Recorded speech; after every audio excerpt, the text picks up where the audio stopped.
Mit hazudsz? Ja, én nem hazudjak, akkor agyonvertek, kórházba kerültem, 10 percig pihenőn voltam. Ez kórházban nem kerül.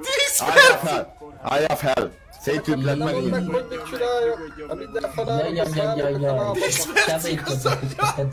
Na, én nem jelentek fel senkit. Köszönöm szépen, hagyjuk el a tett helyszínt. Elhagyjuk a tett helyszínt. Menjünk innen. Az, hogy elmond. Hé! Kaptam! Engem sokkolsz le! Én voltam a sértett, more! Én nem bántottam senkit. Hogy de ide jössz, Morez, beszállsz a ladába. Na mehetek, főnök? Én nem szálltam be a ladába. Én a ladába beszálló embert akartam megverni. A karod nincsen már. Hát az a baj, hogy be van bugolva a szeró. Tehát én kéznél kikezdtem a meccset. A ladába megnyúlva.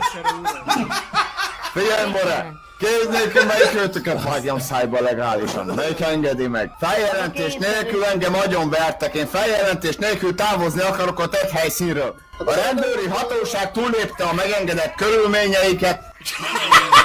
Ez a polgárjedő, az!